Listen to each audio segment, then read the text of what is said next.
जर तुम्हाला काही हेल्थ प्रॉब्लेम असेल आणि तो बरा होत नसेल, सेल्फ हिलिंगला वाव द्यायचा असेल, तुमच्या शरीराच्या हिलिंग जी मेकॅनिझम आहे त्याला वाव द्यायचा असेल, तर तुमचा जो हेल्थ प्रॉब्लेम आहे त्याला आधी ॲक्सेप्ट करा. हा मला हेल्थ प्रॉब्लेम आहे, इट्स ओके, हा मी ॲक्सेप्ट करते, हा मी ॲक्सेप्ट करतो, असं अगदी आधी म्हणायला सुरुवात करा. जेव्हा तुम्ही त्या हेल्थ प्रॉब्लेमला ॲक्सेप्ट कराल तेव्हा तिथे हिलिंगला सुरुवात होते. कारण सबकॉन्शियस माइंडला सुद्धा समजतं की मला आता ॲक्सेप्ट करण्यात आलेलं आहे. त्याच्या आतमध्ये, सबकॉन्शियस माइंडच्या आतमध्ये जो काही हर्ट असतो तो हर्ट हील व्हायला लागतो आणि तशी तशी बॉडीसुद्धा हील व्हायला लागते.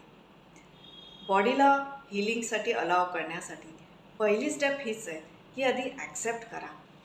जो काय हेल्थ प्रॉब्लेम आहे तो ॲक्सेप्ट करा. म्हणायला सुरुवात करा की हा हेल्थ प्रॉब्लेम जो काही माझ्या शरीरामध्ये आहे, जे काही पेन आहे, जो काही डिझीज आहे, या डिझीजला मी आधी ॲक्सेप्ट करते, या डिझीजला मी स्वीकारते आणि माझ्या शरीराला हील करायला एक परमिशन देते. माझ्या शरीराला हील करायला मी एक चान्स देते, माझ्या शरीराला हील करायला मी अलाव करते, असं म्हणायला सुरुवात